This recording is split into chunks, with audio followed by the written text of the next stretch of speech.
Buen día, mi nombre es Jocelyn Bañaga, en la maestría de diseño multimedia, y en este momento presentaré el entregable número 2 de desarrollo de interfaces centradas en el usuario.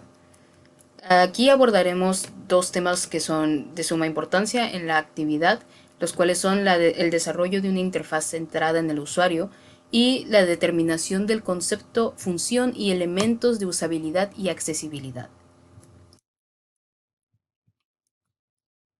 En este apartado tenemos el índice, el cual se compone por interfaces centradas en el usuario, interacción persona-ordenador, usabilidad y accesibilidad, diseño web centrado en el usuario, evaluación de la interfaz centrada en el usuario, métodos de evaluación y, por supuesto, conclusión y referencias bibliográficas. Intentaremos profundizar en cada uno de los temas de la mejor manera posible.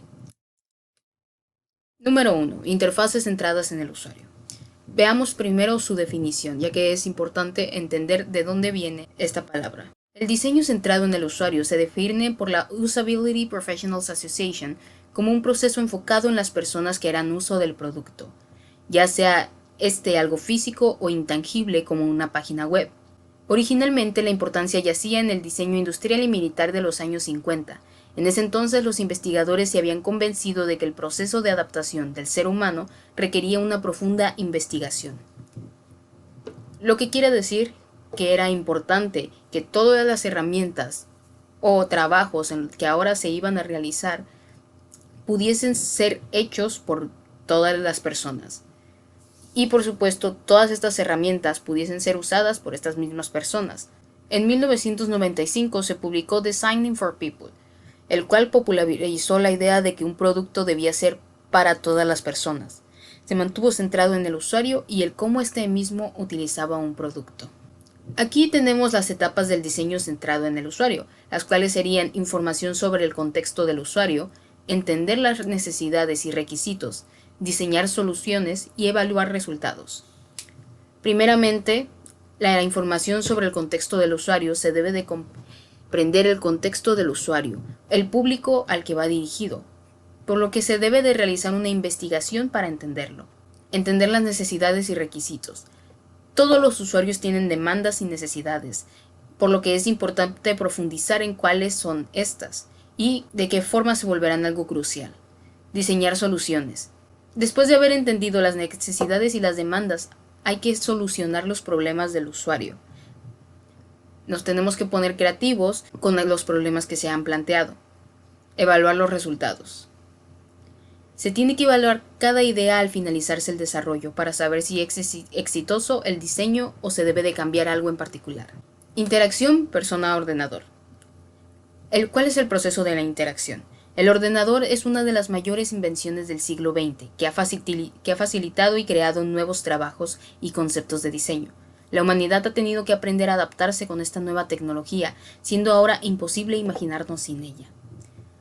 Por esta misma razón es importante que profundicemos en la relación máquina-humano. Una interacción. Empecemos por el hecho de que es una interacción. Una interacción es la transferencia de información de un punto A a un punto B, en este caso de la persona al sistema o al ordenador. El usuario busca alcanzar un objetivo y al buscar este objetivo el usuario tiene acciones que generan un cambio dentro del ordenador para que de esta forma alcance dicho objetivo. El usuario evalúa los resultados del ordenador para dar una ejecución. ¿Cuáles son los tipos de interacción? Hay 4 modelos conceptuales basados en las actividades que los usuarios realizan. Estos son: Instructing, el usuario emite órdenes; Convincing, el usuario hace preguntas, dialoga. Todo esto es con el sistema. Manipulating, el usuario interactúa con objetos y entornos visuales. Exploring, el usuario recorre y examina información estructurada. De esta forma, también tenemos los estilos de información que presentan la forma en la que el usuario va a interactuar con el sistema. Y con ello se establecerán tipos específicos de interfaces. Y estos estilos son Typing, Speech, Gesture, Touch y Graphical User Interface. Sus nombres son bastante explicativos por sí mismos. Typing, el usuario interactúa escribiendo. Speech, el usuario interactúa con su voz. Gesture, el usuario interactúa con acciones corporales. Touch. El usuario interactúa tocando, con los dedos, las manos o cualquier parte del cuerpo. Graphical User Interface. El usuario interactúa por representaciones visuales, ya sean iconos, ventanas, menús, todo lo que podamos encontrar en un ordenador. Vayamos ahora al punto número 3, que es usabilidad y accesibilidad. ¿Qué define y caracteriza a estas dos? Empecemos por el hecho de que la usabilidad permite que cualquiera pueda alcanzar sus objetivos con el mínimo esfuerzo. Los usuarios deben tener control sobre el sitio y no viceversa. La accesibilidad es el acceso universal independiente del hardware, software, localización geográfica o la red de la que disponga el usuario. Cada usuario tiene distintas circunstancias. Sin embargo, la web debe de ser accesible para cada uno de ellos. Usabilidad en ingeniería de software. La usabilidad se considera como un atributo de calidad que nos lleva a evaluar una interfaz gráfica. La usabilidad ha ido ganando terreno debido a que en el mercado actual hay muchas más marcas que requieren ser usadas por todos. El grado de usabilidad puede definirse midiéndose de forma empírica o relativa en el mismo sistema. La medición de forma empírica no se basa en opiniones ni sensaciones, sino en pruebas realizadas en laboratorios o investigadas. La investigación relativa es de que el resultado no es ni bueno ni malo, depende de las metas planteadas o de una comparación con otros sistemas similares. Es bastante relativa, como su nombre lo dice. Relación entre accesibilidad y usabilidad. Ambos términos buscan el mismo objetivo, que el usuario pueda hacer un mejor uso del software. Mientras que la usabilidad busca que el usuario se sienta cómodo en el sitio, la accesibilidad busca que cualquier persona pueda usar el sitio sin importar sus características. La usabilidad obtiene beneficio de la buena accesibilidad. Entonces, ¿sería la accesibilidad la capacidad de una página o aplicación de facilitar a los usuarios el acceso a ella y su contenido, complementándose de esta forma con la usabilidad, que sería la forma de medir lo fácil, rápido o agradable que resulta el uso de dicha página? 3.4. Atributos de la usabilidad.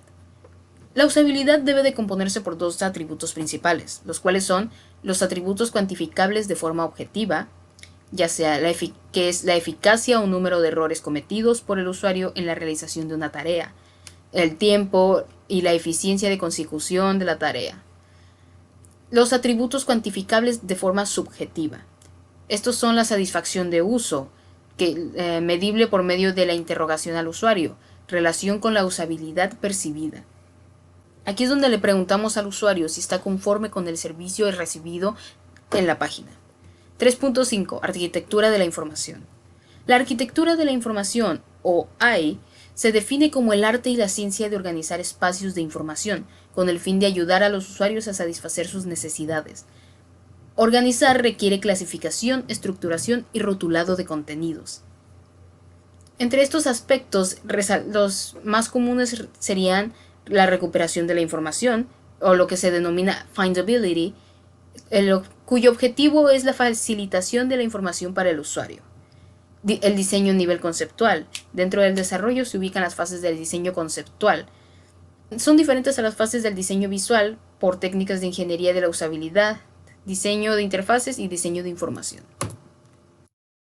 4. Diseño web centrado en el usuario. El diseñador necesita de cierta metodología y procedimientos para asegurarse que un sitio cumple con los niveles de usabilidad. El diseño se caracteriza porque todo el proceso de diseño y desarrollo del sitio es conducido por el usuario basándose en sus necesidades. Para esto tenemos una serie de pasos que se realizan consecuentes a la planificación cuando se trata de diseñar un sitio web centrado en el usuario. Todo proyecto empieza por una buena planificación. Se definen los requerimientos del sitio web, tanto técnicos, humanos, profesionales, de presupuesto, para entonces establecer un equilibrio entre lo que puede ofertar el proveedor y lo que necesita el usuario. 4.1.1. Diseño. Toma de decisiones respecto a cómo diseñar o rediseñar, basándonos siempre en el conocimiento ya obtenido. 4.1.2. Modelado del usuario. Es la definición de clases y perfiles del usuario en base a atributos comunes. 4.1.3. Diseño conceptual. Definir un esquema de organización, funcionamiento y navegación del sitio no se especifica la apariencia, sino el concepto del mismo. Diseño visual. Se especifica el aspecto visual del sitio, composición de cada página, aspecto y comportamiento de los elementos con los que se interactúa. Su principal objetivo es evitar la sobrecarga informativa, cosa que es bastante importante cuando hablamos de usabilidad. 4.1.5. Prototipado. La elaboración de modelos o prototipos de la interfaz.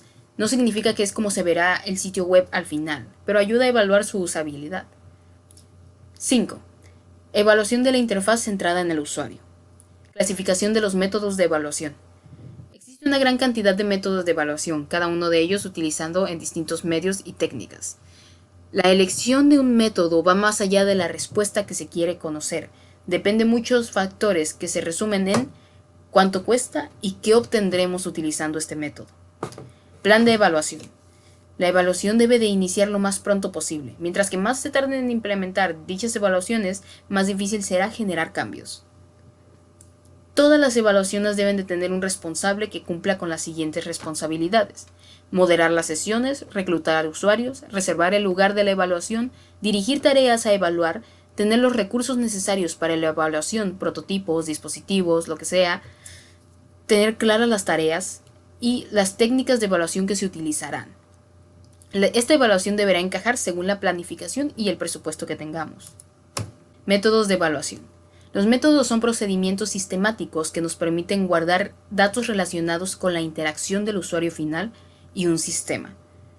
Entre estos métodos tenemos varios que vamos a explicar a continuación. 6.1. Evaluación heurística.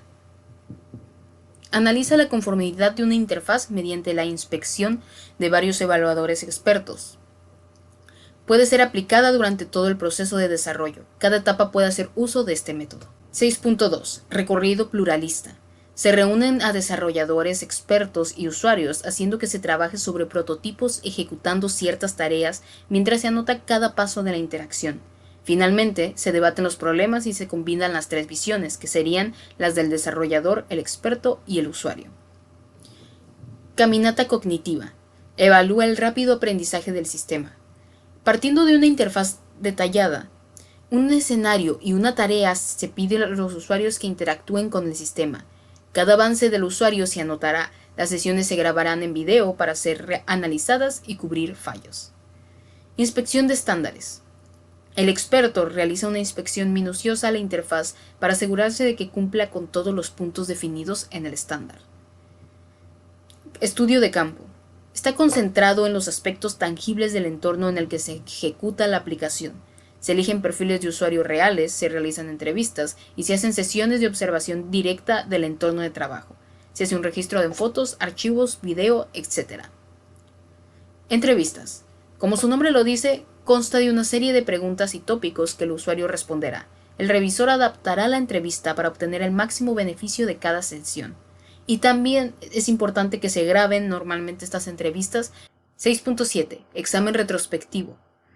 Es posible recoger más información haciendo que el usuario revise la grabación. Así el usuario dará opiniones más amplias sobre su interacción y el observador preguntará. Y finalmente seguimos con la conclusión, basada completamente en algo personal. El diseño de una interfaz requiere de un proceso de investigación bastante extenso en todos los sentidos. La forma en la que haremos que el usuario sienta que es parte de una buena interacción con el sistema será con aprendizaje retomado de cada método y comprensión. Es importante analizar la arquitectura de la información para saber el cómo se mantendrá en función el sitio web que buscaremos. Este es centrado en el usuario. Las empresas han comenzado a darse cuenta que la relación persona-sistema es cada vez más fuerte, por lo que expandir sus métodos de uso como la accesibilidad que se tiene con estas nuevas tecnologías se convierte en el principal propósito de todo diseñador de software. A este punto el Internet no es un lujo, sino una necesidad, y como necesidad se deben de cumplir ciertos puntos que faciliten el uso de todas las personas alrededor del globo, independientemente de sus edades, creencias, condiciones de vida, etc. Es importante que a este punto y a estas alturas de la vida sea posible que todas las personas puedan utilizar el producto, o en este caso todas las personas puedan utilizar una interfaz y todas las personas puedan acceder a la misma. De mi parte es todo. Gracias por haber visto el video. En pantalla están las bibliografías Y eso es todo lo que tengo que decir por hoy. Buen día.